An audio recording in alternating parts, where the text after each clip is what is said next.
Today on Political Access, we've got a three-way battle for you. It's going to be AOC up against Joe Manchin up against Matt Gaetz. So I've got Manchin in blue, Gaetz in red, and we'll put AOC in the green so it's easier to see. We'll assume she is an independent candidate, and she's obviously going to be a progressive Democrat, Joe Manchin a conservative Democrat, Matt Gaetz, he's more aligned with Donald Trump. And given that there's two Democrats up against one Republican, the Republican is going to have an easier time. And this matchup was suggested to me in the comments. I don't normally do these three-way spoiler candidate matchups. I think they're extremely difficult and very speculative. This is a rarity, and I like to stick to the head-to-head matchups, but I wanted to do one more of these, and this is going to be all over the place. It's very difficult to do, and in most of these states, Gaetz would not lose much support, given he's the only Republican, but there are some establishment Republican states where Gaetz would actually lose some support, and some of it would go to Manchin. So anyway, I'll try to go quickly through these states, and you're going to disagree with some of these, that's perfectly fine, but we'll start in Alaska, and that will be safe for Gaetz. Hawaii, that will be likely for Joe Manchin. Let's go up to the West Coast. Washington and Oregon leans for AOC. California, likely for Manchin. Nevada would be likely for Gaetz. Idaho, safe for Gaetz. Utah, likely for Gaetz. That's a state where Manchin being on the ballot, splitting that vote between him and AOC, would pull a little bit of the vote away from Gaetz, and it would get down under a 10-point win. Arizona, also likely for Gaetz. Montana, safe for Gaetz. Wyoming, safe for Gaetz. Colorado, that'll flip red in this matchup, leans for Gaetz. New Mexico, leans for Gaetz. North and South Dakota, safe for Gaetz. Nebraska at large, safe for Gaetz. The 1st District, safe for Gaetz. The 2nd District, likely for Gaetz. 3rd District, safe for Gaetz. Kansas, that'll be likely for Gaetz.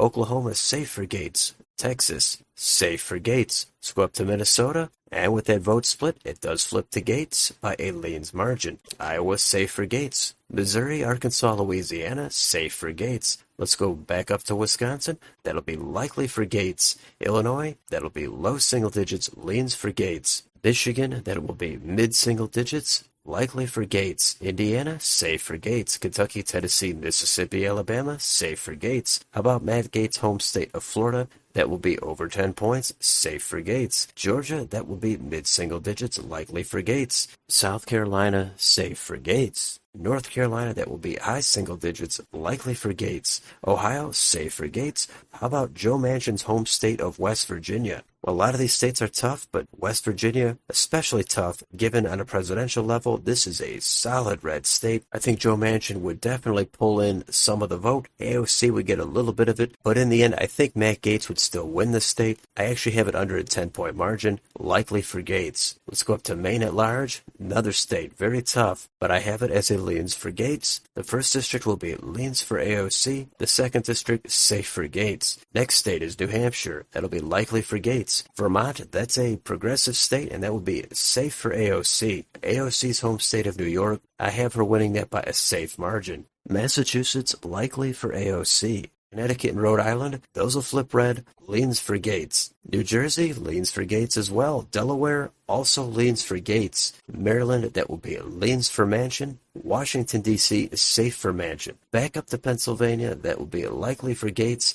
And finally, the last state is Virginia, and that will be leans for Gaetz. So there's your final map, and take a look at this thing. It comes out to 404 for Matt Gaetz, 71 for Joe Manchin, and 63 for AOC. So I tried to explain most of it at the beginning. You really have to figure out how much of the vote would Matt Gaetz get with two different kinds of Democrats also on the ballot. So he's obviously going to lose a little bit of support in every state, but most of the solid Republican states, he's not going to lose a whole lot. I don't think in a place like Indiana or Louisiana, with these three on the ballot, that Matt Gaetz would all of a sudden only get 36% of the vote. I think most of these he would still win by an outright majority. Some of them, of course, it would go down to a plurality. Then, of course, the states that Manchin or AOC win, those are mostly going to be a plurality as well. In New York and Vermont, those are the states I think AOC would clear 50% of the vote. Matt Gaetz would probably get in second place there. They're not going to be a fan of Joe Manchin there. So these results also depend on this being a serious three-way race, where all candidates have full funding, they compete in all the states, they talk about all the issues, and it's a legitimate effort. Obviously, I don't think this would ever happen, and you could take a lot of different routes in this, but I think generally it's pretty easy to think Matt Gaetz would come out of this with a comfortable win. The hard part is figuring out the margin in every state. I try to spend enough time on each state, and eventually it becomes so unknown and speculative. And that's why I don't really like doing these, because there's just not that much confidence, and it starts to become frustrating. But this would be interesting to see what issues they'd run on, any debates that would take place, who their running mates would be. That would all be very fascinating. And plus, everyone else is going to have their own interpretation of how it would go. But this is what I settled on. Who knows how it would actually go? So let me know in the comments. Do you actually agree with most of this map, or do you disagree with all 50 of these states somehow? Let me know how your map would look down below. On your way out, don't forget to like, share, and subscribe. Thank you for watching, and I will see you on the next video.